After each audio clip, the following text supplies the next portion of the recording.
Hello, welcome to the book thing. My name is Mark. I had all sorts of grand plans about what I was going to do for videos in 2024 and the start of 2025, but I got COVID again and I feel like rubbish. So I'm going to do my best to do a tier list of everything that I read in 2024. We'll see how this goes. My voice might not last and this video might never see the light of day.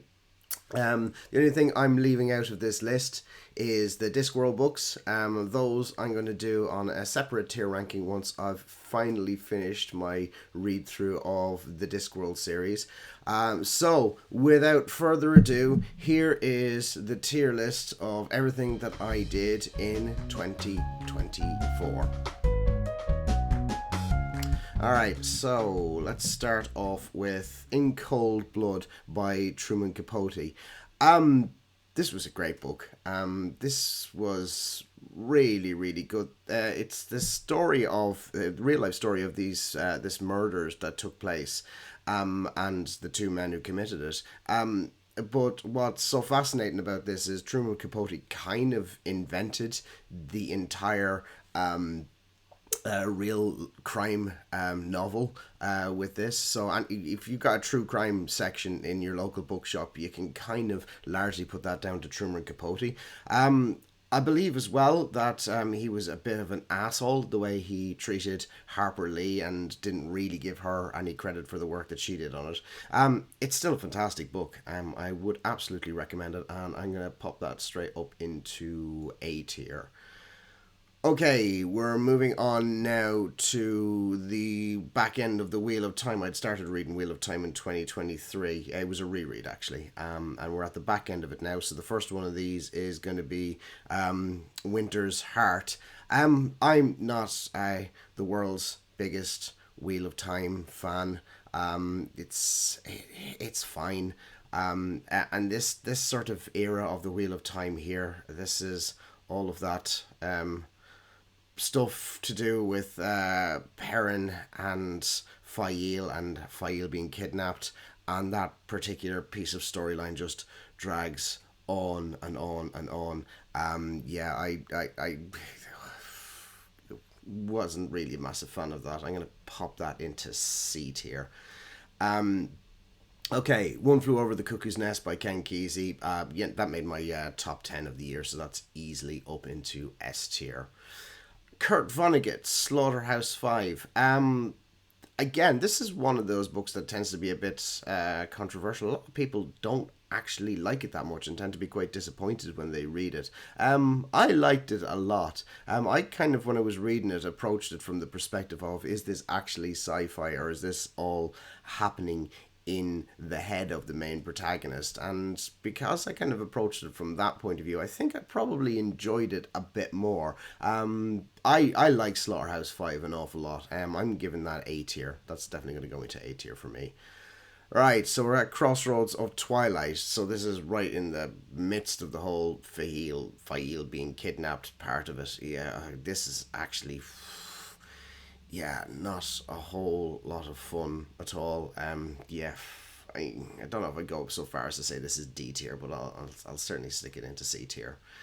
Right, 100 Years of Solitude by Gabriel Garcia Marquez. This is a book I kind of struggle with. In the end, I enjoyed it a lot, but the repeated use of the same names over and over again meant this was a bit of a struggle to get through. This was my second attempt at reading it. I did get through it all this time. It's good, and when I got through it, I did enjoy it. But yeah, it was a bit of a slog to put that, so I'm gonna put that into B tier. Right, Knife of Dreams. These kind of blend into one for me a little bit. This was the last one of the Robert Jordan ones that he did himself, though, and if memory serves, he kind of wraps up a lot of the story threads that were going on. And this was actually pretty good, if memory serves. So yeah, I'll pop that into B tier. I'll give. Did I like it more than 100 Years of Solitude? Yeah, do you know what? Yeah, I did. I'll pop it a bit higher up on B tier.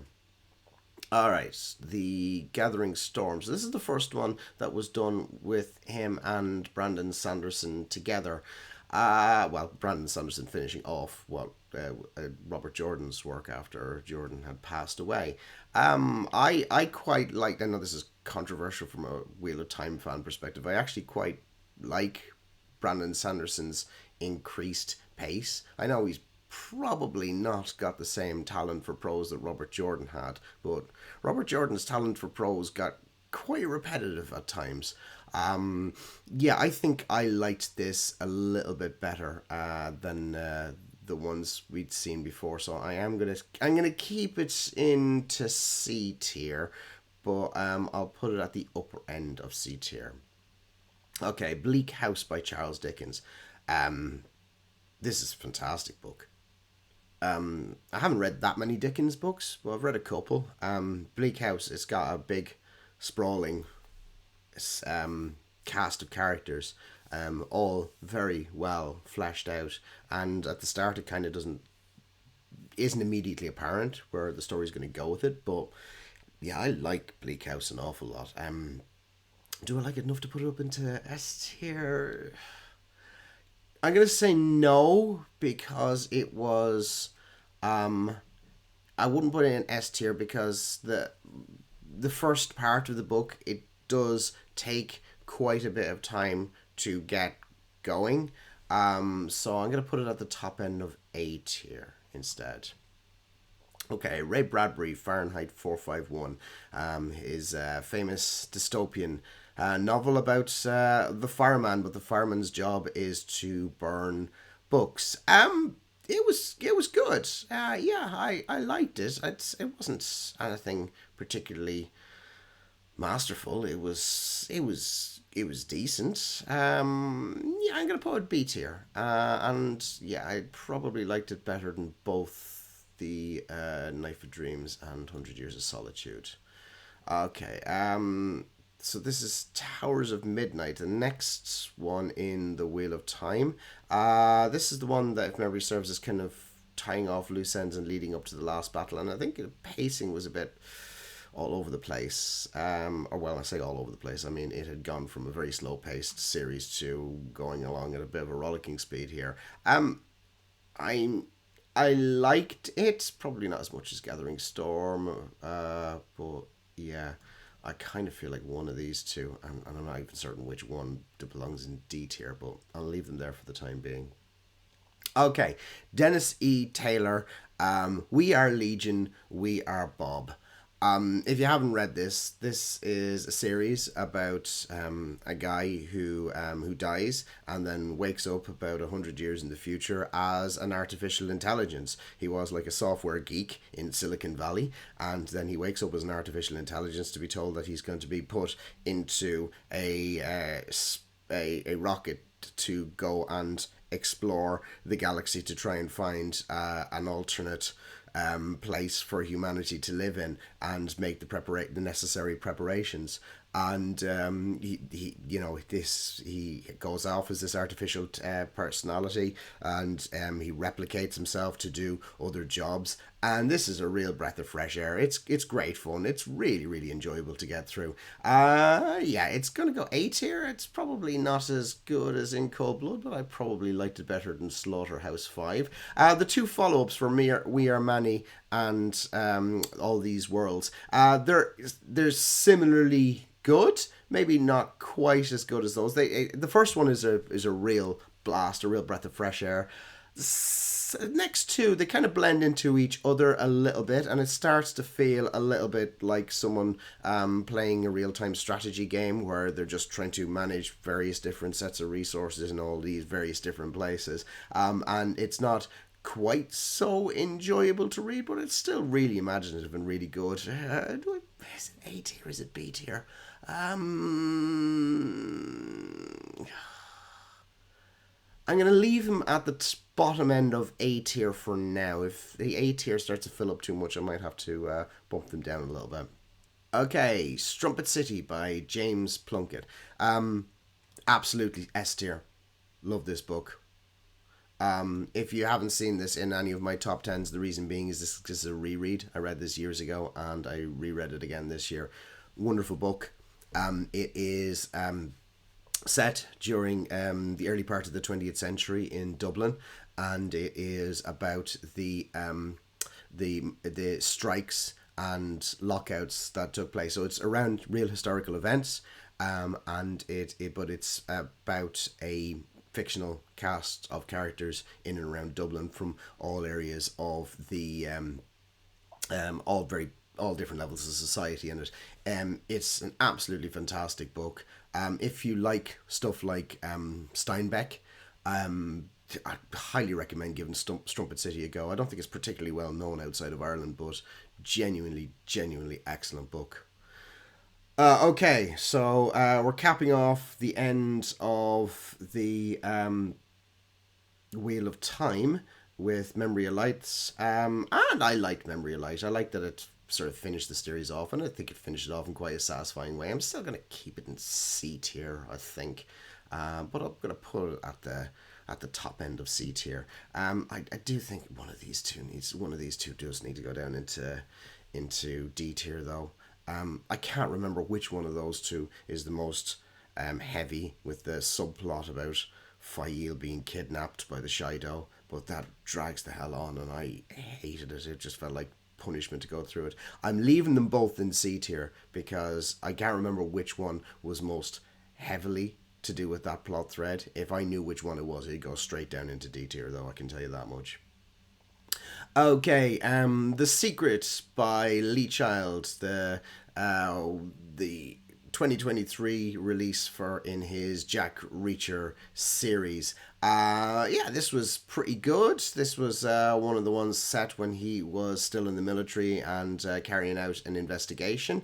It wasn't one of the strongest of the Reacher books, but it kind of did all the things you want a Reacher book to do. I'd put it as B tier, and probably did like it more than Fahrenheit 451, if I'm going to be completely honest. So yeah, I think The Secret can go there.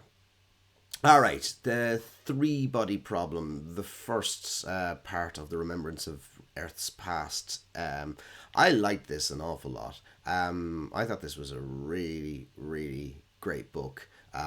It's I think the character work is probably a little bit on the weak side, but the imagination at play in here is pretty damn good. Can't really fault it at all. This is going up into the top end of A tier. Don't like it better than Bleak House. Bleak House are the better characters. Three-body problem. How do you compare Bleak House and the three-body problem with each other? I'll go Bleak House above that and leave that there. Okay. Assassin's Apprentice by Robin Hobb. The trilogy as a whole I don't like very much. I've gone on record as saying that. The first one was okay, and I say that by virtue of the fact that it was shorter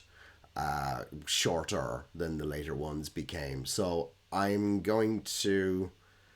People might be surprised at this. I will put Assassin's Apprentice into C tier, and I'll probably put it in the... Again, I preferred it more than that whole file subplot in there, so I'll put it in the middle of C tier. Yeah, I know that's not a popular opinion. It's also possibly a bit surprising that I would rank it that highly, considering that I'm a bit renowned for my dislike of that series. Okay, so The Dark Forest, the second part in the Remembrance of Earth's Past trilogy. I think this took the three-body problem story and just elevated it. I loved this book. I thought this was fantastic. I think there was, once it gets into the part that's set in the future, I think the future that's kind of imagined is... that part was less good. So does that keep it out of S tier? Ooh, God, I'm being stingy with the S tier ones. But the ending was fantastic. I love the ending for this. I'm going to put it at the bottom of S tier for now. I might shift that around a little bit later on. Okay. Rebecca by Daphne du Maurier. Absolutely fantastic book. Love that. This is it's kind of a riff on the whole Jane Eyre story of the young woman who marries this wealthy man who was previously married, and he was previously married to this woman Rebecca. And Rebecca is a character who is idolized by especially the main housekeeper in Mandalay, the estate that they live in, Mrs. Danvers, who's suitably menacing in the way that she comes across. And the new Mrs. De Winter is kind of metaphorically haunted by the ghost of Rebecca. It's not a ghost story. There's no actual haunting. She's haunted by the memory of her, really, more than anything else. It's absolutely fantastic. Yeah, that's going up into S tier. Didn't like as much as One Flew Over the Cuckoo's Nest, but yeah, it's better than The Dark Forest. Death's End, the third part of the three-body problem. D tier. It was such a disappointment for me, that one. I really, really disliked the way that went. Yeah, that's straight down into D tier. A real anticlimax for the series for me. Okay, Royal Assassin, the second part in Robin Hobb's Farseer trilogy. I'm sorry, it's got to go to D tier. That's arguably the part of the trilogy where the least happens in. For a trilogy where not a lot happens in, that's saying something. It has quite an intense ending, which is good, but up until that, it's kind of infuriating to read. And I've gone on at length about my dislike of those, and yeah, I'll leave it there. Okay, The Trees by Percival Everett. That's going straight up into S tier. Did I like it more than Rebecca, or did I like it less than Rebecca? This is a tough one. I think I liked it more than Rebecca. The thing that's hesitating me about this now, The Trees would have very easily made my top 10 of the year, because this is a fantastic book. Percival Everett's kind of come into his own this year as being, he's become like a household name with his novel James. The Trees it's a story about it's essentially a crime story, and what happens is this a body is found. Well, two bodies are found together. One is of someone who has got some ties to some white nationalist organizations, and the other one seems to be the body of, or seems to resemble the body of someone, a young black man, a real life young black man who had been lynched in, I think, the 60s. They get bundled off to the morgue, and the black body vanishes, and another murder happens, and the same body is found at that murder scene as well, and this repeats. It's a very intriguing story. All of it is about racial violence and all of that sort of thing, but don't let that make you think that this is going to be some sort of deep and intense and worthy subject matter that you're going to be reading from, because it's actually hilarious. It's really, really funny in the way that it's done. The problem is that towards the back end, as things escalate further, there is some scenes in it which are just kind of farcical parody, and that it's right at the back end of the book, and for me, I get the point that was being made with it. The point was kind of being made with a scalpel beforehand, and then towards the end it starts to get made with a sledgehammer, and I understand why he wanted to make his point with the sledgehammer. I found the scalpel much more readable for me. It's still a fantastic book. The last 10%, I would say, lets it down, but absolutely well worth the read, and I'm definitely going to read James this year. I want to read Huckleberry Finn first, but I definitely plan on reading James. Okay, moving on again. Assassin's Quest. I hated the ending of this. Did I hate the ending of this more than I hated the ending of Death's End? That's a tough call. Yeah, I think I did. And I actually I didn't like Royal Assassin. Yeah, Death's End gotta go there. Yeah, that makes more sense. Yeah, yeah, Assassin's Quest, it was so long, so dull, and then an ending which, for hundreds and hundreds of pages, sod all happens in the book, and then the ending is rushed, and it's like, ugh.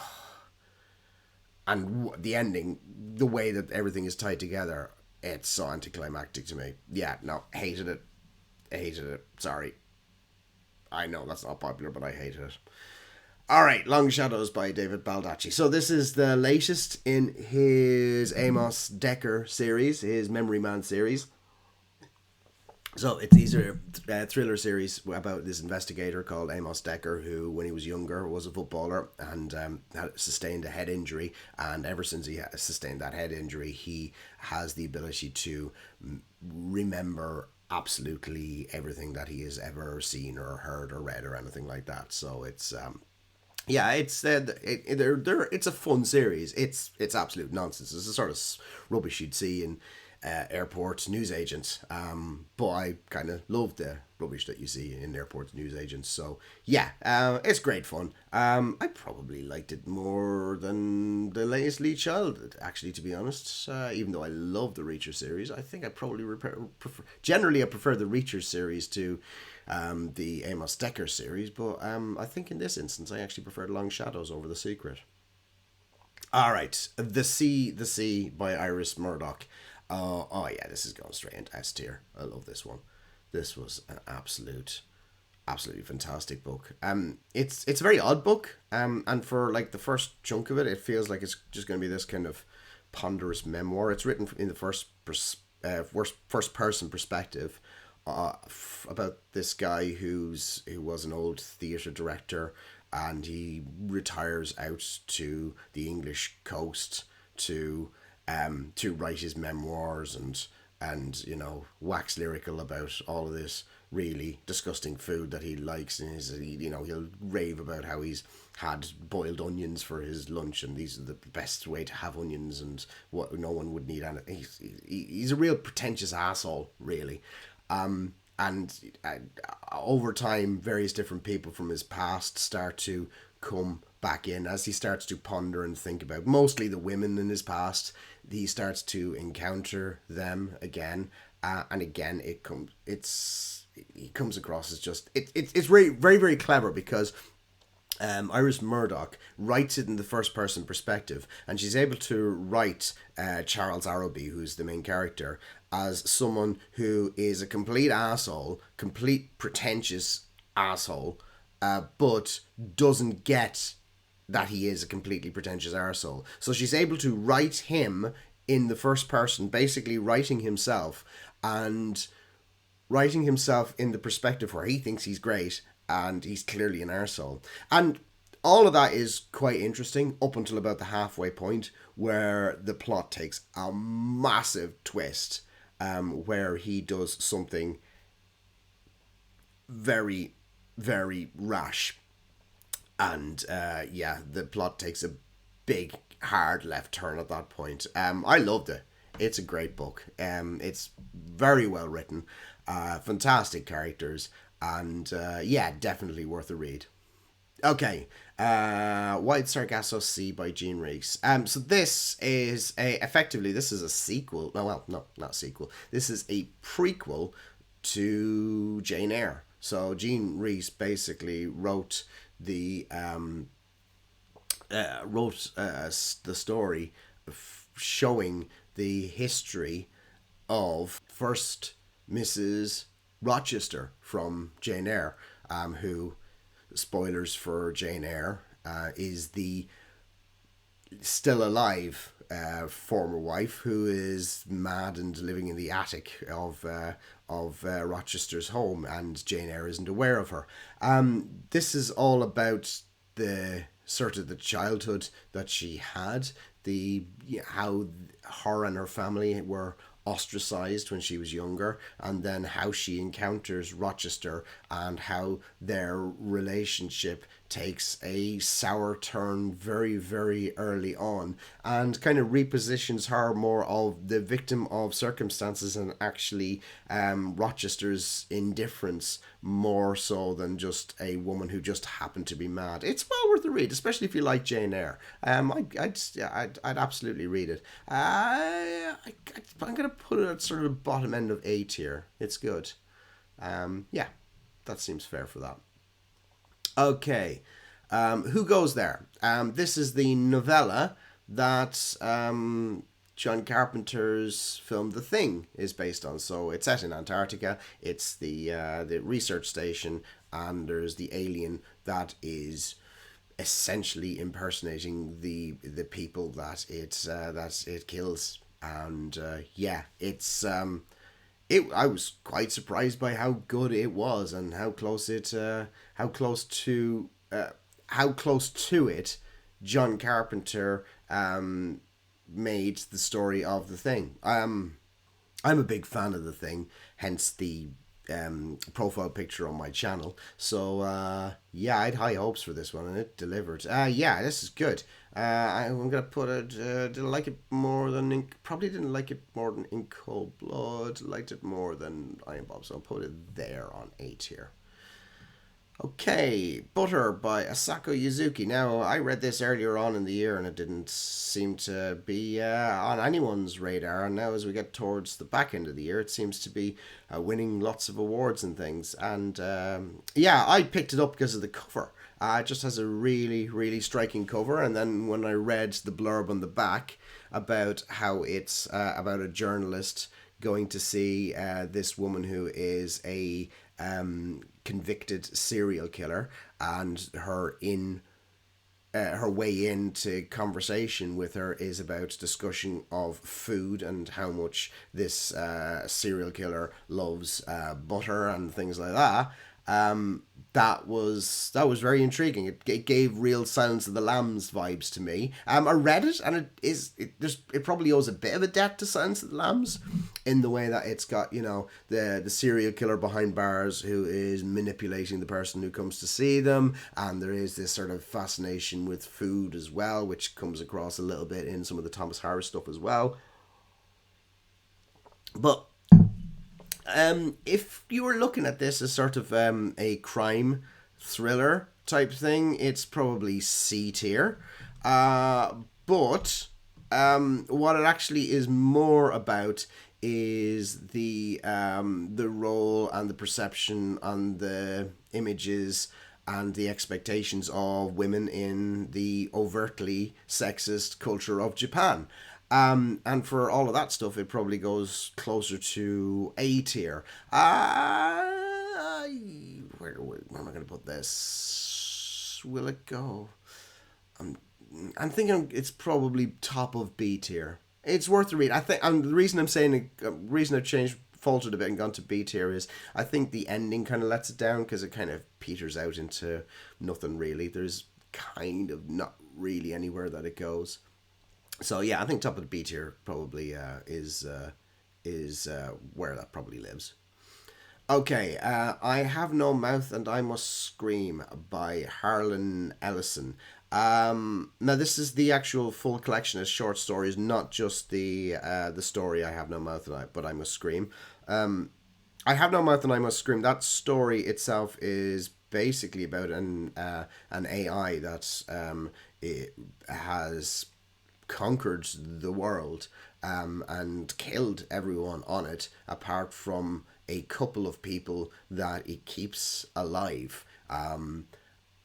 indefinitely for essentially for eternity, just so that it can play out its hatred of humanity on them. It's immensely imaginative, and I quite like the story a lot. However, I buddy read this with my teenage daughter, and there was something that didn't quite sit right with me in it. So I read the rest of the short stories, and what I struggled with Harlan Ellison's depiction of women in these stories. He kind of has two types of women in his stories. They are either objects of sexual desire or sexual violence, or they are evil harpies that are intended to ruin the lives of the men in the story. And when you've gone through all of the stories, and that's the pattern for all of them, I didn't like the way the female character was treated in I Have No Mouth and I Must Scream. And when I went through all of the rest of the stories, and the whiff of misogyny across all of them, it's yeah. I struggle with this because on the surface, I Have No Mouth and I Must Scream. That story probably deserves to go in A tier, but I and I might have had a very different reaction if I hadn't buddy read this with my daughter, but I did. So I'm gonna stick it in C, and yeah, I did like a bird in Assassin's Apprentice. I'll put it there. Okay.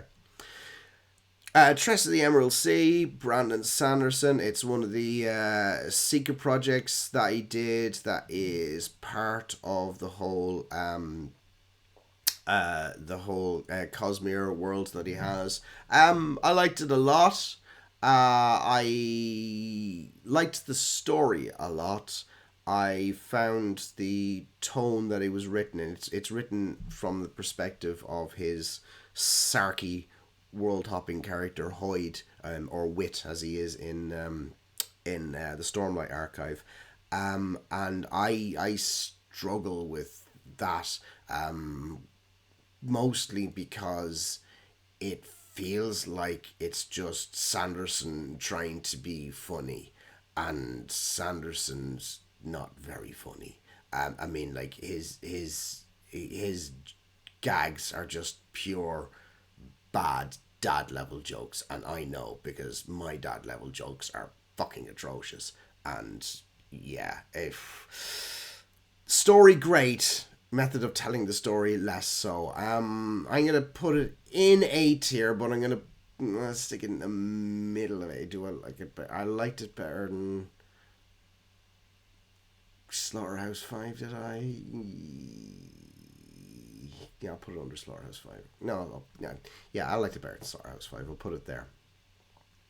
Okay, Babel by R.F. Kuang. So this is the sort of dark academia fantasy by Rebecca F. Kuang, and it's set in a fictional version of Oxford where there is this form of magic that is all based around translation, and this form of translated magic is what has caused Britain to be a dominant superpower and a dominant empire in this, suppose Victorian era, I think it is, of that Babel is set in.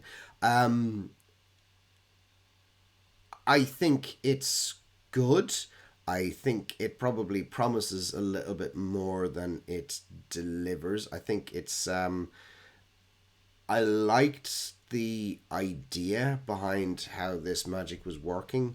Not really sure the execution was that great. I liked the whole rebellion side of things. I thought the pacing was very, very off. I thought it could have done with a lot more work on the pacing. But it was pretty solid. I think I got B tier on that.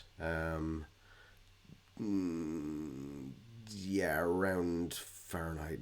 Yeah, probably liked it better than Fahrenheit 451. We'll put it there. Okay, The Bell Jar by Sylvia Plath. I like this a lot, actually. I'd never read it before. I didn't really know much about it when I was going in. The first half is a little bit of a riff on Catcher in the Rye. where it's about the main character, what's her Esther, I think her name was, and her spending some time in New York, and yeah, that part feels very Catcher in the Rye. And then on her return home from New York, it's about her essentially having a mental breakdown and her road to recovery. And unlike something like One Flew Over the Cuckoo's Nest, there isn't sort of an antagonistic relationship that she has in when she's institutionalized. It's just about genuinely a road to recovery for her. Yeah, I liked it an awful lot. It was good. I think it's definitely A tier for me. Where is it going to go on A tier? I liked it better than In Cold Blood. I'll put it there. Okay, this is how you lose the time war. Easy S tier for me. Loved it. Absolutely fantastic book. It's going right up to the top of S tier for now. Yeah, it's fantastic book. It's quite short. It's not much more than a novella. It doesn't outstay its welcome. So it's the story between these two agents, Red and Blue, and they are both operating on these different sides of this conflict, where they come from alternate futures. One's called the Agency, and the other one's called the Garden, I think. And the Agency's all very mechanical and to do with technological improvements through machines and technology that way, whereas the other one, the Garden, is about evolution through genetics and natural evolution and things like that. So it's more natural sort of things. And these two alternate futures, alternate distant futures, have got these two agents who are tweaking things to and changing the past in order to try and make sure that their particular future becomes the dominant one, and they're constantly changing, creating alternate timelines, this, that, and the other, and that all stuff is all very, very imaginative, but it's all happening in the background, because what happens is these two agents start to correspond with each other across the battlefield, leaving notes and letters for each other, which starts off as taunting. Then it turns into this understanding that these two have more in common with each other as opposite numbers of a conflict than they have with the distant authorities that they answer to, and then turns into a love story. And it's absolutely gorgeous. It's beautifully written. I love the characters. I love how it plays out. I love that it's just short enough to tell this, just long enough to tell the story. Doesn't outstay its welcome. Fantastic book. Highly recommend it. 11/22/63, another fantastic book. This is Stephen King at his best for years. This is going up into S tier as well. Where am I going to put this in S tier? I think between the Sea, and One Flew Over the Cuckoo's Nest. So this 11/22/63 is a reference to the date of the assassination of John F. Kennedy, and it's about this man who goes. Character name slipped my mind at the moment. He goes back in time with the view to stopping the assassination of Kennedy, but he doesn't go back into time into 1963. He goes back in time to like 1958, and then has to stay in 1958 to 1959 and just stay there until 1963, when he could prevent the assassination of Kennedy. And it's kind of about first of all, some abortive attempts to make some changes to the past and see what impact that they have, and then about him, the life that he builds himself effectively between when he arrives back in the past and the assassination date of Kennedy. And it's a wonderful book. I thoroughly enjoyed it, and I hadn't read any new Stephen King in a very, very long time, but this got me reading a whole host of other new Stephen King, as you'll see from the list that's on here. So yeah, definitely worth a read if you haven't read that one. Okay, A Morbid Taste for Bones by Ellis Peters. So this is the first in the Brother Cadfael mystery. So this is basically stories about a medieval monk who solves mysteries and murders. If it sounds a little bit like Name of the Rose, it is along those lines. And this is the first one of those stories. A lot of it is set around this part of the world that I live in, around North Wales. So that was a lot of fun as well. It was a good whodunit. It was a lot of fun to read. Yeah, I enjoyed that. I'll give that A tier. I'll probably put it towards the bottom end of A tier, but A tier it is. So yeah, popping in A tier there. Cool. Secret History by Donna Tartt. Again, this probably needs no introduction, but this is your dark academia story. Again, this is kind of the granddaddy of the whole dark academia thing. It's about a very close-knit group of students who have become close-knit because they are in this one particular professor's class who insists upon them basically foregoing all of the other classes and things that they have within the university, in this New England university. It's from the main protagonist who joins this close-knit group, essentially, and this isn't given spoilers because this is given away in the first chapter, one of their number is murdered by the rest of them, and it's about the lead up to how that happens and the aftermath of what happens afterwards. It was really good. It's maybe a bit longer than it possibly should be, but yeah, it's good. I did enjoy that one. And I'm is it S tier or is it A tier? I'm gonna stick it in the top of A tier for now. I'm realizing I'm being a bit stingy with S tier, but I'll stick it at the top of A tier for now because it is really, really good. Okay, Annihilation, Jeff Vandermeer writer. That is going into S tier. Where's it going in S tier? I liked it better than The Trees. Did I like it more than yeah, I think I probably did. Yeah. So, Annihilation, it's kind of cosmic horror. It's the first part in the Southern Reach trilogy. It's quadrilogy now, I suppose, as it is, because there's the fourth one was released this year.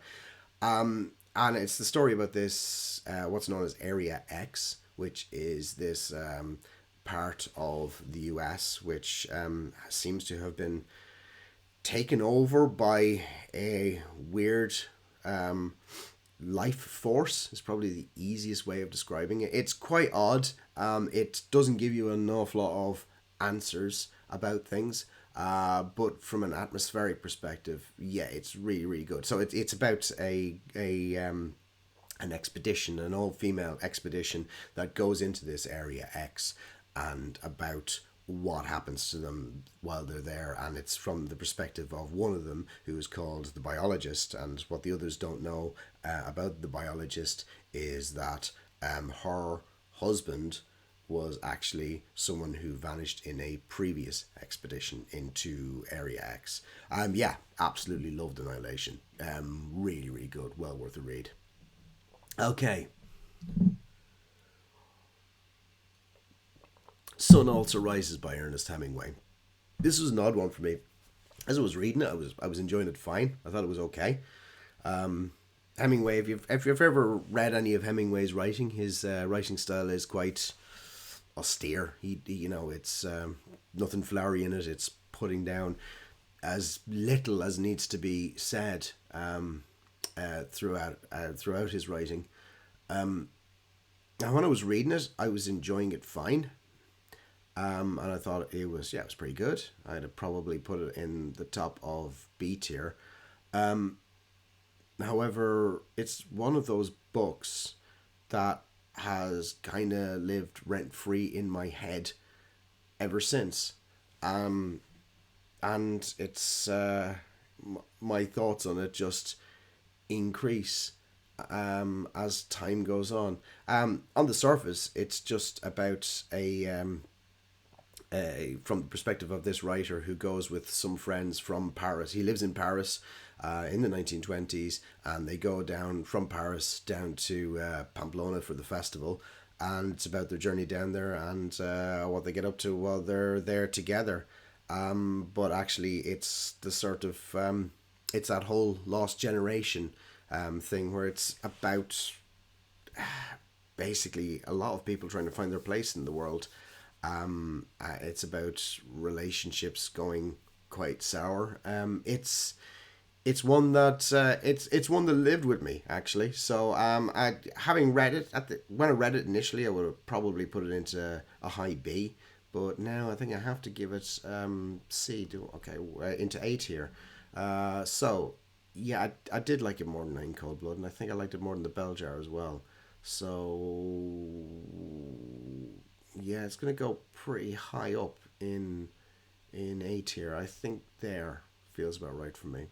Okay. Right, so I carried on with some Stephen King, and then I read Mr. Mercedes. So this is the first part in the Bill Hodges trilogy, and introduces one of the most utterly awful villains in the form of Brady Hartsfield, and who is just this vile human being, who at the start of the book, basically, he's called Mr. Mercedes. He's the Mercedes killer. He stole a Mercedes and drove it into a crowd of people who were queuing up at a jobs fair. So he's just a pretty vile person. The investigator who was following this up was Bill Hodges, and Bill Hodges retires having been unable to find out the identity of of Mr. Mercedes, and then receives a taunting message from Mr. Mercedes, who is clearly attempting to try and push Bill over the edge into potentially killing himself. But what it actually ends up doing is pushing Bill into going back into the investigation of this. It's also the book that introduces us to Holly Gibney as well, who is in all of the Bill Hodges trilogy and then carries on with her own stories afterwards. I liked it a lot. This was great fun. This is going A tier for me. Pretty high in A tier as well. Yeah, I think I liked it more than the Three Body Problem as well. Yeah, I can go there. It's good. Blade itself, Joe Abercrombie. Yeah, S tier. I really quite like this. Where did I put it on S tier? I'm going to put it... I think there. So this is Joe Abercrombie's grim, dark fantasy. And it's quite light on plot. It's mostly just about the characters that are built up in this world. So there's a bit of world building and a bit of character stuff on it. What Joe Abercrombie's the master of is basically taking these characters who, on the surface, are kind of awful, but making you like them. So yeah, I really like that. Blade itself, definitely going into S tier. Right, Mythos, Stephen Fry, also going into S tier. Yeah, I love that. This is Stephen Fry's retelling of the Greek legends. Mostly, it's the first part of the Greek legends, so it's all about the Greek gods and the creation of the world and all of that sort of stuff. Yeah, that's pretty great. I'll put it there. This might end up being slightly different from what my top 10 of the year looked like. I can live with that. My tastes, my perception of books change over time. Okay, what have we got? Remarkably Bright Creatures by Shelby Van Pelt. There we go.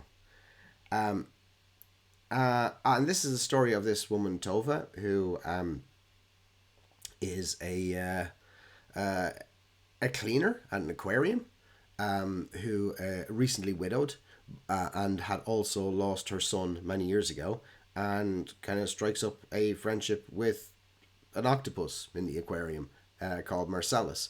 And some of the chapters are from Marcellus's perspective.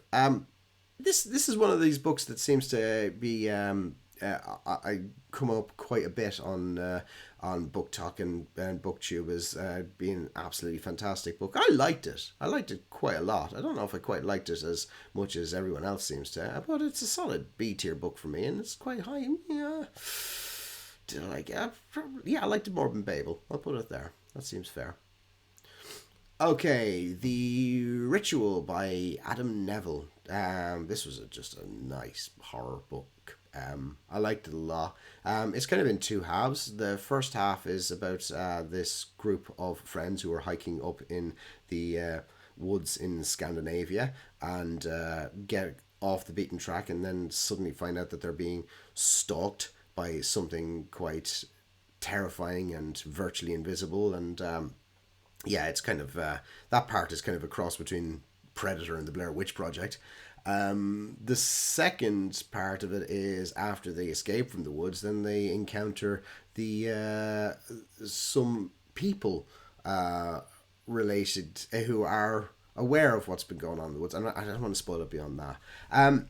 I thought if you've read this book, you might know what I mean when I say this.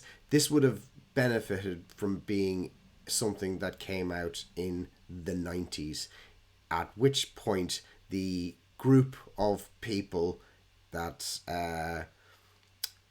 the protagonist meets after exiting the woods would have been an awful lot scarier in the 90s, whereas now they feel like a bit of a throwback. If you've not read that, that's probably going to make no sense to you whatsoever. If you have read that, you probably know what I mean. I liked it a lot, though. I don't know if I'd put it in A tier.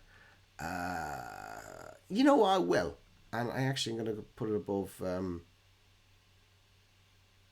going to put it above these two. I feel like the Bobiverse books need to drop down. The second two. The first one stays in A, but I think these two really need to go down into B tier. A tier is starting to look a bit crowded, and I'm not really sure that they belong there. Yeah, I'll leave them where they are now. Okay. The Fisherman by John Langan. Yeah, I like this an awful lot. This is it's another horror, and it's I would describe it as a cosmic horror written by Stephen King. So it's got Lovecraft and it's got Stephen King. It's got the influences of both all over this. And I kind of like both of them. And I kind of like both of them being smashed together like this as well. So yeah, this was great. Love this. This is definitely going into A tier at least. Has it got S tier? Don't know if I'll go S tier, but it's definitely going high A tier. Yeah, I like the Bear and the Secret. It's top of A tier for now. Yeah, that's a pretty good place for that one. Okay. Finders Keepers, Stephen King again, second part of the Bill Hodges trilogy. And this one is to do with a sort of J.D. Salinger type writer who has gone in as a recluse, but and hasn't written anything in many years, but has actually hasn't published anything in many years, but has actually written sequels to his very successful and critically acclaimed series of books. He is murdered at the start of the book. It's not really a spoiler. That's the opening part of the book. He's murdered by someone who is a fan of his original material and wants the newer books, and then takes the unpublished manuscript and hides them away, and then promptly gets arrested for something else. So it's about what happens to that manuscript afterwards. And how the original thief and the person who finds it, where they go from there at that. And I don't really want to say anything more than that, but it's very good. I liked it a lot. I know a lot of people think it's nowhere near as good as Mr. Mercedes, and it probably isn't as good as Mr. Mercedes, but I did like it an awful lot. Villain isn't quite as compelling as Brady from Mr. Mercedes, but he's still pretty awful. And I'll stick this in at the top of B tier for now. I think that's where that lives. Okay, The Thicket by Joe R. Lansdale. Western. I don't read many westerns, but I believe there was a film coming out of this, and I saw the trailer and it looked quite interesting. And it's about a young man whose sister, I say young man, he's probably not much more than a kid. I think he's only about 15. But his sister is taken by a group of bandits. So he enlists the weirdest band of bounty hunters you can possibly imagine. So you've got there's one of them. The most normal is a guy, I can't remember his name, but he was freed from slavery around Civil War time, but he's not allowed to drink because he goes absolutely nuts when he has any alcohol. There is his pig, who is this vicious beast that follows him around, but has got buckets of personality. And there is Shorty, the dwarf bounty hunter, as well. It's just an absolute blast to read. I really enjoyed that one. It's got to go in A tier, and A tier is getting a bit crowded. I might have to start dropping one or two more things out of A tier as well. But yeah, did I like it more than Tress of the Emerald Sea? I think I probably did. Yeah, I think it was great. Love that. Okay, ACOTAR, A Court of Thorns and Roses. It's well documented at this point that this is a series that is not really for me at all. It's this is your spicy romantasy book, and it's the retelling of Beauty and the Beast, and I'm gonna review both these at the same time and put them both in the same place. I'm gonna put them in D tier. I'm gonna put them. Here's the thing about them. They're just. I'm not the target audience, and I read them as part of the I'm with the Band book club, where we are reading books that have been banned in US schools to draw attention to the fact that actually you shouldn't really be banning books in schools because it's stupid. So that's the reason I read them. They're not bad. I think the pacing is quite bad in them, though. I think there's, large swathes of the book, very little happens, and then quite a lot happens in the last 50 to 100 pages, which, in my opinion, actually elevates the books quite a bit. And I'm going to say that Thorns and Roses is better than Mist and Fury, because Mist and Fury is an extra 200 pages longer, and there's not an awful lot happening in it. If you want further thoughts on that, I've done videos on those. I'll put links onto the screen so you can look at me becoming really quite uncomfortable attempting to talk about the Horny Fairies. But anyway, second part of the First Law trilogy by Joe Abercrombie, the Before They Are Hanged, and this one is a bit more heavy on the story and starts to move things along. I didn't like it as much as the Blade itself, but I liked it quite a lot. I'm gonna pop that onto A tier, and I'm looking forward to the third part, Last Argument of Kings, which I'm going to read very, very soon. Keep that in A tier. Oh, competition's getting quite tight up here. Yeah, leave it in A tier. Okay, Silas Marner by George Eliot. I liked this an awful lot, but this is one of the few books in many years where the language that was used in it was a bit of a barrier to entry. There were descriptive paragraphs that were in the book, which I actually genuinely reread, and I had no idea what she was actually trying to say in those paragraphs.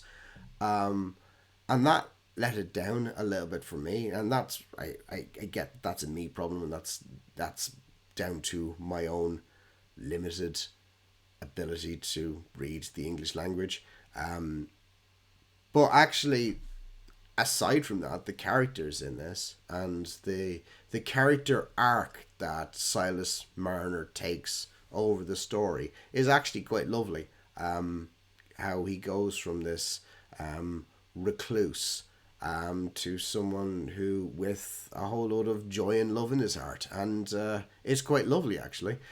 So I'm gonna give it A tier. I didn't like it as much as Bleak House. Didn't like it as much as Sun Also Rises. We're getting difficult areas to. I'm going to keep it going. Yeah, I probably liked it better than the Bell Jar, so I'll pop it there. Okay. All right, Garth Marenghi's TerrorTome, straight to the bottom of D tier, which is a shame. Garth Marenghi's Dark Place is a comedy series on that was done in the UK many years ago, and it's absolutely hilarious. It's the story of this schlock horror writer who is making his own horror TV program, but it's framed as if it's the DVDs of this program are found years later, and the people who are in the cast and things are coming back. So it was made in the 80s, and then the people in the 90s are coming and commenting on the things that happened in the 80s and how bad the horror was. It's extremely funny, and the whole point of it is that Garth Marenghi as a character is this. He has got a hugely over inflated sense of his own importance and his own abilities, but in actual fact he's kind of terrible as a writer. And the whole point of this TerrorTome is that it is 3 short novellas which are supposed to be bad horror writing. So it's like taking the likes of Stephen King and James Herbert and Clive Barker and writing intentionally shit versions of that for laughs. And there is a lot of laughs in it. The problem is that the jokes are just played out too long. This would have probably been better if it had been either a book of short stories and there were more than 3 of them.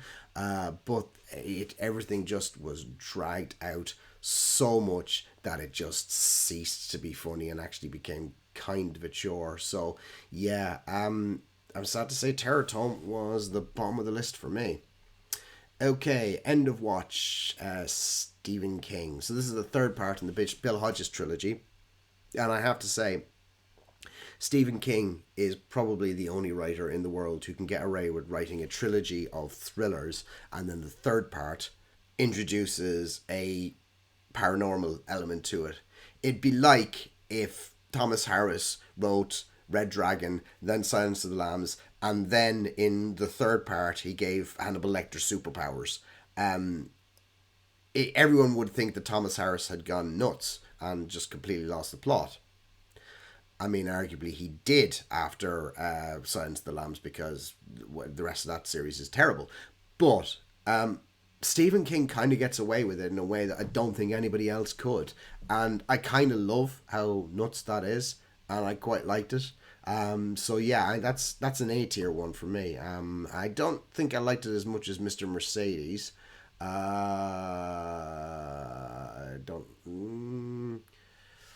I think I'll pop it above Who Goes There and just below In Cold Blood. But yeah, that's going to sit in A tier. Ooh, I think A tier is looking very crowded. I might have to move some things out of that. Okay, I'm thinking of Ending Things by Ian Reid. Ooh, that is going straight into S tier. That is such a good book. Yeah, and I'm going to pop it that high up in S tier as well. Yeah, it's... I don't really know how to describe this without ruining it, so I'm not going to. It's the only thing I'd say is it's kind of a bit David Lynch in the way that it just makes normal things seem uncanny and weird and scary and terrifying. And yeah, it's a great book. Absolutely highly recommend it. Okay, Stephen King, The Outsider. So this is the first of the Holly Gibney solo books, and again, this one is a bit more paranormal focused. I like this a lot. I thought this was good. It's definitely up there with yeah. I did prefer it to End of Watch. Yeah, A tier's getting very crowded here now. Yeah, I think it belongs there. So yeah, this is the story of a young boy who was murdered and all evidence, both physical and eyewitness, point towards the local baseball coach as being as being the murderer, except for the fact that he couldn't possibly have done it because he was somewhere else at the time, and there is video evidence showing that that is the case.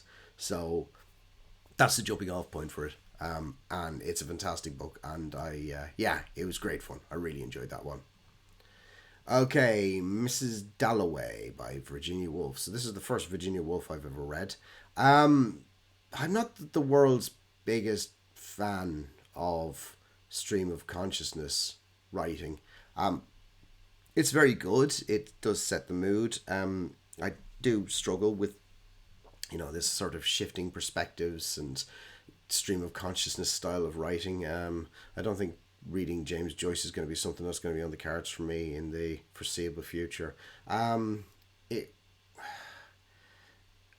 There's a difference between how good was it and how much I enjoyed it, and based on the enjoyments that I got out of it, I'm probably going to have to say it's in B tier. Did I prefer it to 100 Years of Solitude? Yeah, I probably did. Yeah, I'll leave it in B tier. I'll leave it there. That's probably sacrilege for anyone who's a Virginia Woolf fan. Okay, Shadow over Innsmouth. This was part of one of the horrors that I was reading in October. This is H.P. Lovecraft. And yeah, this is great fun. I like a Lovecraft story. Nice bit of mystery to it. Nice bit of a sting in the tail of the ending. It's gonna go high up on B tier for me, I think. Yeah, I like that one a lot. Legend of Sleepy Hollow. Never actually read it before. I'd read it this October. And one of the things I didn't quite realize is how much ambiguity there was around what the ultimate fate of Ichabod Crane was. There's and that little bit of ambiguity, I quite like that. It's nice and short, and again, I think it's high B tier for me. Yeah, I like that one a lot. It's good. Okay, Authority, the follow-up to Annihilation by Jeff Vandermeer. Didn't like this one as much as Annihilation. So this is sort of set in the agency that is responsible for those expeditions that went into Area X, and specifically from the perspective of the new head of the agency called Control. And I liked it. I didn't like it anywhere near as much as I liked Annihilation. I give it a B tier, and yeah, I probably liked it better than Remarkably Bright Creatures, but not as much as the Reacher book. Okay, Halloween Tree, Ray Bradbury. Sorry to say, I just didn't like this, and I think the only reason I didn't like it is it's just a book that was written for kids. And it was clearly written for like 10-year-olds, and it's the way that it's sort of wove in like school lessons and history lessons into the overall narrative of the story. Yeah, it was very much aimed at kids, and I probably would have quite liked it when I was 10 years old, but do I look 10 years old to you? It's D tier. That's not necessarily not a recommendation. It's probably, if you want to read a Halloween story to your kids that might feel a little bit dated, but it's okay. Go for the Halloween Tree. It was too long as well. Yeah, D tier. Right, Clowns versus Spiders. This was part of Cliff and Chris's horror book club that they've got. I'll put the link down below. And I read along to this. This is a lot of fun. I liked the way that the clown characters were established.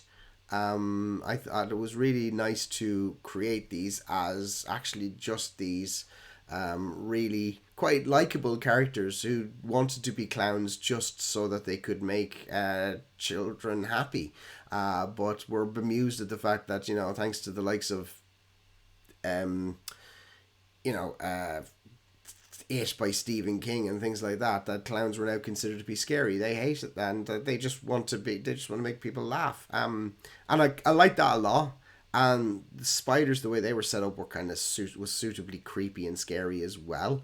There was quite large plot holes in it, which you probably don't want to poke too deeply into. And I just felt that when the clowns versus the spiders actually happened, there was a lot of comedy back and forth between the clowns, which took the edge off of the urgency with the situation with the spiders. I mean, they'd be standing there having these long back and forths with each other while spiders were approaching, and it just felt like, okay, this dialogue seems to be going on quite a while now, and any sense of jeopardy around these spiders is evaporating quite quickly. So I didn't dislike it enough to put it into D tier, but I think it's certainly going into C. And this is a controversial call, but I probably liked it less than I liked Assassin's Apprentice. Okay. Right, Arthur Conan Doyle, Lots number 249. This is a great little novella. This is Arthur Conan Doyle, he of Sherlock Holmes fame. He wrote this little story, which is one of the first pieces of literature that involves the whole story of a reanimated Egyptian mummy. It's suitably creepy. It's nice and short, and more people should absolutely read this book. I like it a hell of a lot. It was a reread for me. I'd read it many years ago, and really, really enjoyed it again now. So yeah, definitely, if you're looking for something a bit creepy and classical Victorian horror, then go for lot number 249 by Arthur Conan Doyle. I'm gonna put that up here in A tier, and you know what? I'm gonna pop it there, I think. And similarly, if you want to look at early horror, there is Carmilla by Joseph Sheridan Le Fanu, which is a book that came out. It's about vampires, and it came out about 25 years before Dracula, and it's arguably a better book than Dracula. Now, that's saying a lot for me because I'm a huge Dracula fan. It is one of my go-to comfort reads. I've read Dracula so many times. I love Dracula, but I can see where it's objectively flawed. In a way that Carmilla isn't. It's a tighter story. It's creepy. It gets all of the whole tropes around vampires in there that make it feel really, really modern.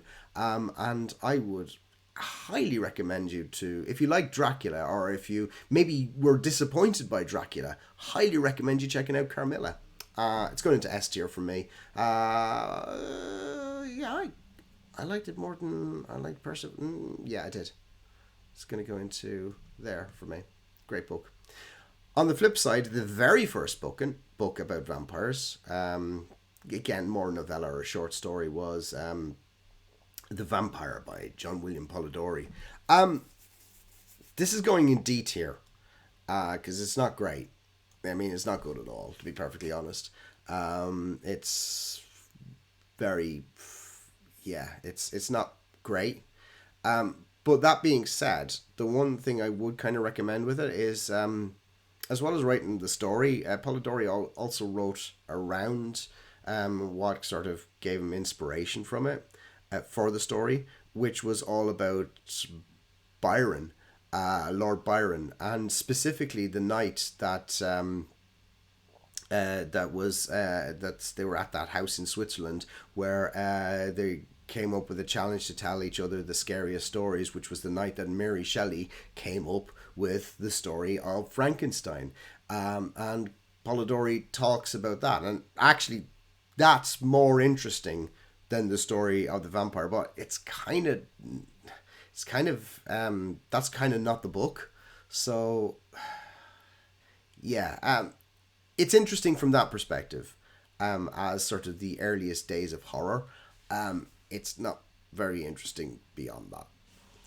Okay, Gillian Hoffman and Retribution. This was a thriller that was recommended to me, and I had to do a thriller for my spooky, scary skeleton Halloween readathon from an author I hadn't heard of before. So yeah, this was good. This was a suitably trashy airport newsagent thriller to pick up. It was about a woman who was brutally assaulted when she was a law student, and then went moved from New York, where it happened, to Florida, changed her name, became a district attorney, and was prosecuting the case of a serial killer, and she realizes that the person who is sitting in the dock opposite her, the guy that's been arrested, was in actual fact the man who assaulted her all those years beforehand. And it's about her sort of moral and ethical questions about, first of all, is he the actual serial killer? And secondly, if he isn't, does she care? Because he can't be punished for the crime in New York anymore because there isn't enough evidence and the statute of limitations has run out. So it asked some really interesting questions on it. And yeah, I liked it. It was good. I'm going to stick it in B tier, but I'm going to stick it at the top end of B tier. And it was well worth a read. Apparently there's more in that series, so I might pick some of those up. Okay, Margaret Atwood, Oryx and Crake. This was the second book that we read as part of the I'm with the Band book club. This was a great book. This is Margaret Atwood's.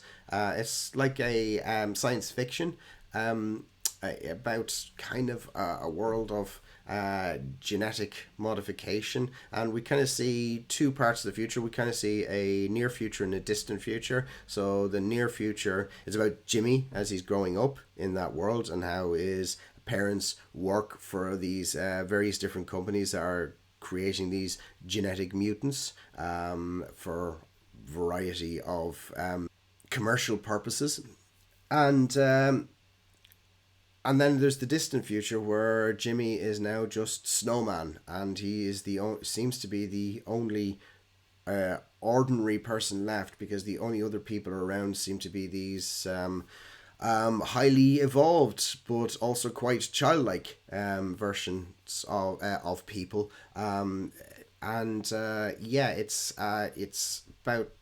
it's establishing how the world came to be, how it was. It's very, very good. This kind of elevates sci-fi a little bit. Margaret Atwood's a bit kind of is very much a sort of a literary writer, and this is her doing quite a science fiction, or what she would refer to as speculative fiction, and it's quite elevated the way she does it. So I've got to give a lot of credit for this. So I liked it an awful lot. I'd read I'd read the trigger warnings on this one before you read it, though, because there are some genuinely disturbing bits in this. But I like this a lot. I'm gonna see. Didn't like it more than Carmela, but I probably liked it more than The Trees. I'll pop it there. Okay, 8 o'clock in the morning by Ray Faraday Nelson. This isn't really a book. This is a short story. And when I say a short story, I mean like this is something you can read in about 10 minutes. Well, it's a very effective short story that you can read in about 10 minutes. This is actually the short story that the John Carpenter film They Live is based on. So it's about a man who realizes that hiding in plain sight are overlords who are responsible for the direction of humanity. And yeah, do you know something? If you've got 10 minutes to spare, read 8 o'clock in the morning. It's a great little book. There by Tommy Orange, my favorite book of the year, bar none, top of the list. Such a good book. Yeah, I highly recommend that one. It's all about Native Americans.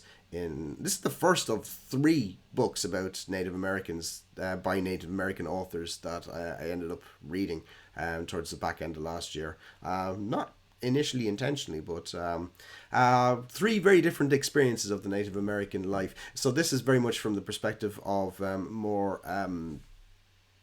urban people, so not growing up on like reservations and things like that, but actually growing up in mostly the city of Oakland in California, and you know, having to deal with various different things like, you know, sort of poverty and alcoholism and all of that sort of stuff. But it's about all these different characters and how they're all coming together at this one powwow that is happening later in the year, and it's pretty damn good. There is a follow up to this called Wandering Stars, which came out, I think either this year or last year.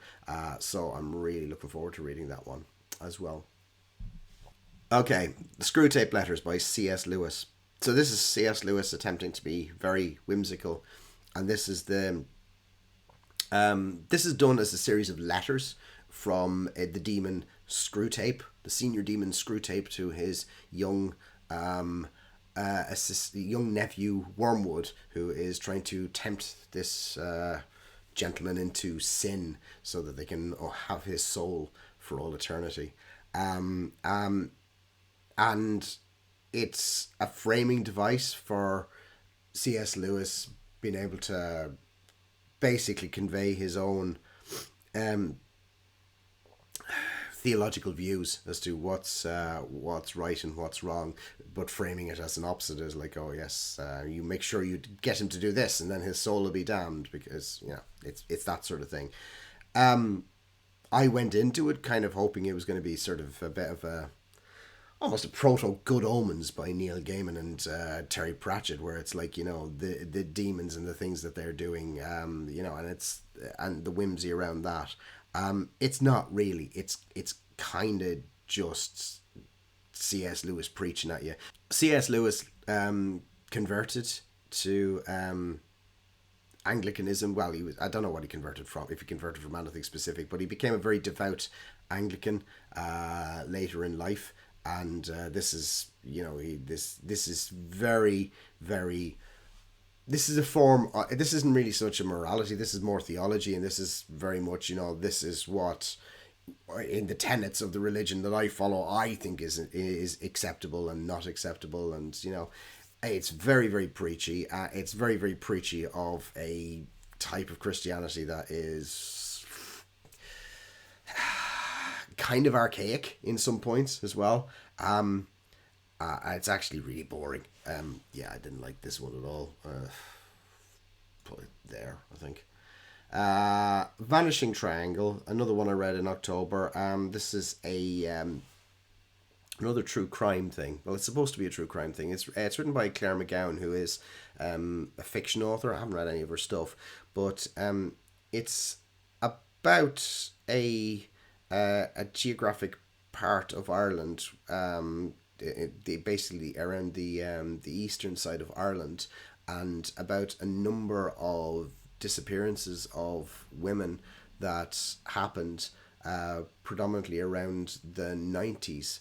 You know, I was in my teens in the 90s, and I'm from that part of Ireland, so a lot of these cases are cases that I remember. And one of the prime suspects in these abductions or disappearances, or whatever you want to call them, is someone from a part of the world very, very close to where I'm from as well. So I went into this with an awful lot of interest. It becomes very, very scattershot. This kind of turns into a book that is about views in the 90s in Ireland and violence against women in Ireland in general, and you know, and it covers everything from like the bombings in Omagh to, you know, the scandals relating to abuse in the Catholic Church. It's so scattershot that had it not got elements around these disappearances that I was really interested in, I would have absolutely DNF'd this, because it was just, it was trying to make every point, and in doing so kind of failed to make any point. I'm not saying that those aren't worthy subjects to talk about, but, you know, write a book about violence towards women in Ireland. not about this specific series of disappearances. So yeah, no, that wasn't a good one for me. I gonna have to put that in D tier as well. Round about, probably liked it more than Screwtape Letters, and yeah, put it there for now. That might be different from my top 10 of the year, but close enough, I think. Okay, The Only Good Indians, my second in my Native American reads, by Stephen Graham Jones. This was a horror, and it's kind of a nature's revenge type horror, about this group of men growing up in a reservation who end up taking part in an illegal hunting activity, and then a vengeful spirit coming back to take vengeance on them years later. It's kind of bonkers. I've seen a lot of people writing reviews of Stephen Graham Jones's books, and they haven't been great. But I really quite liked The Only Good Indians. I thought it was a lot of fun. I liked the way it was written. I liked the style of it. I liked the characters. Yeah, this was a good one. I don't know if I got quite A tier, but it's certainly top end of B tier. Yeah, I'm gonna pop it there. That was good. Okay, the second one of Brandon Sanderson's secret projects for the Cosmere is Yumi and the Nightmare Painter. This one, this is one of those books that, again, first of all, it's written from the perspective, like Tress of the Emerald Sea, written from the perspective of Hoid or Wit, and it is heavy on the Hoid/Wit humor, and that brings it down for me. I liked it while I was reading it, and it's one of those books that, having read it, it almost entirely vanished from my mind. I can't point to anything wrong with it while I was reading it. In actual fact, I quite liked the whole body swap and the way that things were done, but it's just one of those books that I got to the end of and then just, yeah, it swiftly vanished from my memory. And yeah, it was good. Don't get me wrong, it was good. It just wasn't anything that is going to stand the test of time for me. I'll put it in B, and I'll put it pretty high up in B, I think, because it was good. So that might just be a me problem. Okay, my third in my Native American trilogy. This one aimed at teenagers, The Absolutely True Diary of a Part-Time Indian by Sherman Alexie. This is a book I had not come across before until it was brought up by the I'm with the Band book club, and I absolutely loved it. It's a great story. It's about it's a semi-autobiographical thing from Sherman Alexie, and it's about Junior, and he is growing up in a reservation, and he realizes that the opportunities he has going to school in that reservation are going to severely limit the life that he could potentially have. So he makes the decision to leave the reservation to go to school and to trek out to the nearest town, which is entirely white, and go to that school instead. And it's about then him not really belonging to either place. He's too Indian to belong in the white school, and he's considered a bit of a traitor for having left the reservation. So but this sounds like it's quite heavy. It's actually really, really funny. It's just it's a lot of fish out of water stuff going on in it, and it's a lot of fun. And yeah, as a YA book, it is, yeah, highly recommended. It's great. I'm just debating whether to stick it in at the bottom end of S tier or top end of A tier. I think I'm going to go up around the top end of A tier. I'm not certain I liked it more than Bleak House, but yeah, I'll pop it there. I think that looks alright for it. Okay, Sunlit Man, Brandon Sanderson, the third of the secret projects. Thankfully, he's given up writing in the Hoid voice. This is a character who, if you've read any of the Stormlight archives, is a character who has appeared in that. In this, he goes by a different name, so I'm not going to go into who he is or anything like that. I'm just going to say that basically he is a world hopper known as Nomad, who goes from world to world, being chased by other beings.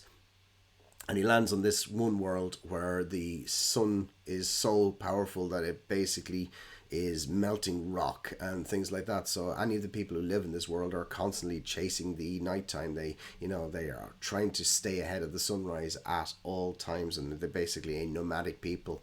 Sanderson said he wanted to write a book that was kind of a bit sort of Mad Maxy, where it's like this sort of legendary character arrives into this unfair situation. He has a massive impact and then moves on, and that's pretty much what you get in this.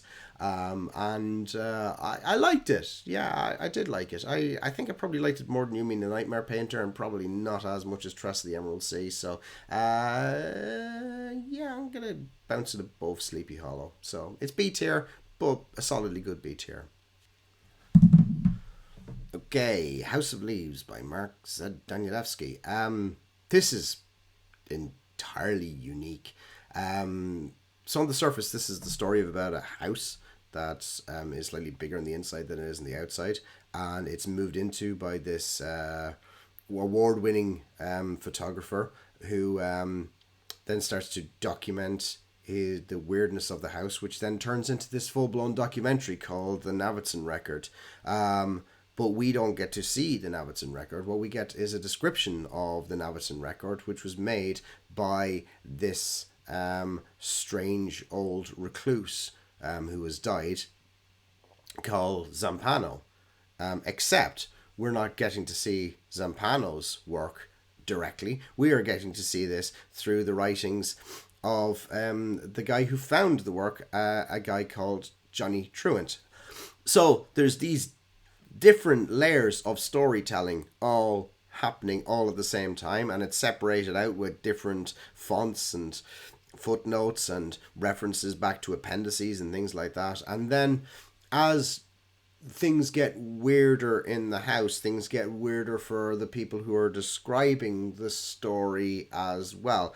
And not just that, but the way that the actual story is printed, it forces you to interact physically with the text, turning things around, flicking back and forth between different appendices, reading text through a mirror, decoding things as you're reading it. And what it does, it creates this sense of constant mental unease.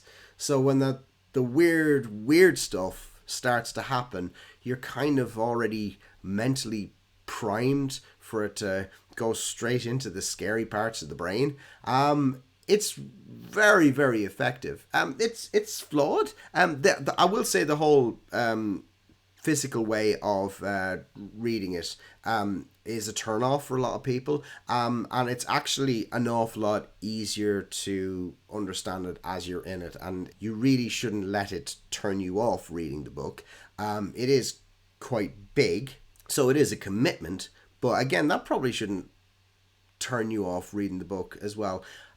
It's very, very good. I like it an awful lot. It does have some flaws in it. The story is maybe not quite as good as it could be. The base story isn't as quite as good. The characters aren't maybe quite as good as they could be, but you kind of forgive it all of that in the sheer intricacies in the way that the actual physical book is put together. And this is why you won't find this on Kindle or audiobook, because you just physically couldn't replicate it in that. This is something that is very much for the medium of a print book. But it is well worth it. I don't know if I give it. I wouldn't give it S tier. I would give it A tier though, and I'd give it high A tier as well. So Fisherman or House of Leaves? Fisherman or House of Leaves? I'm gonna put it behind the Fisherman. I like that. Okay, we're coming towards the end.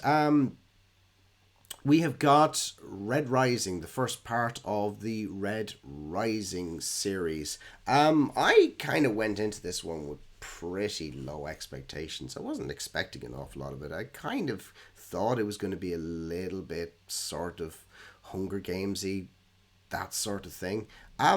It was a lot better than I thought it was. I think the opening part of the story, you know, the sort of the whole downtrodden life and the whole fridging to try and you know, motivate the main character. I was kind of bored at that part, but when the story then starts to kick off and you see the world at large, I was like, yeah, okay, I can see where this is going. And then when you start to see how the character of Darrow starts to infiltrate some of the upper echelons of society and what it is he's infiltrating, then it becomes really quite compelling. I liked it a lot after that. I'm going to give that A tier as well. And reasonably high up A tier. I think I liked it more than The Outsider. Yeah, that was a strong book.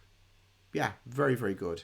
A tier is looking bit crowded at the moment. I'm thinking I might need to drop Ellis Peters down into B tier. I think that's probably fair. And White Sargasso Sea, will I leave that in 8? Yeah, I'm going to leave that in 8 here.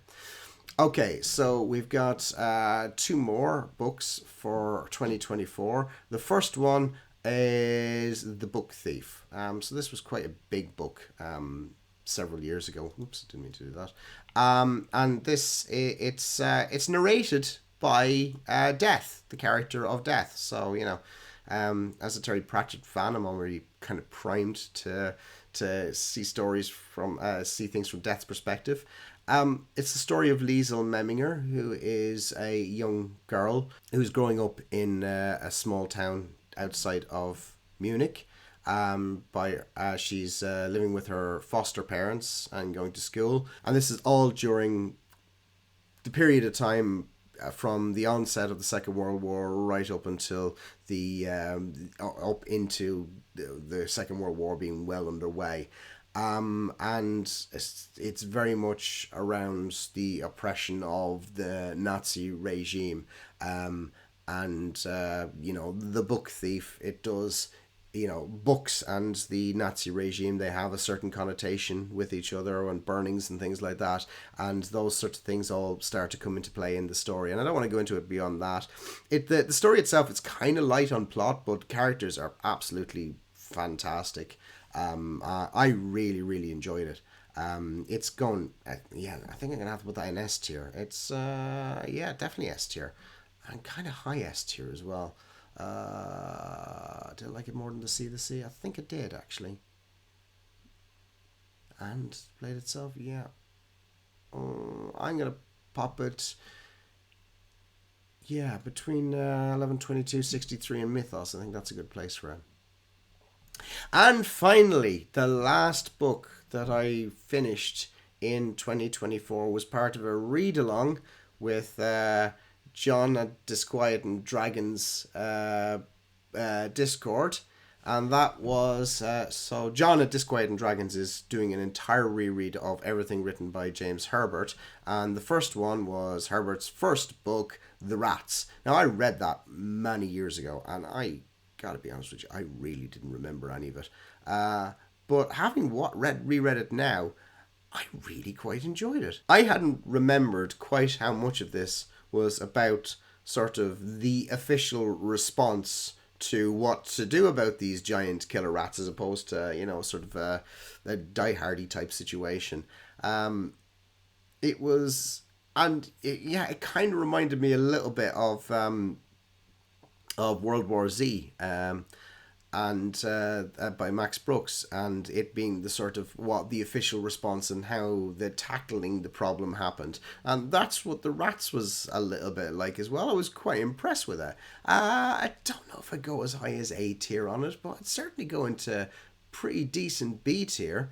I'm going to stick it right up at the top of B tier. And that was it. Yeah, so decent amount of S tier, quite a lot of A and B tier books. Not too many C tier books and not too many D tier books for me for this year. So That's pretty good. I'm pretty happy with that.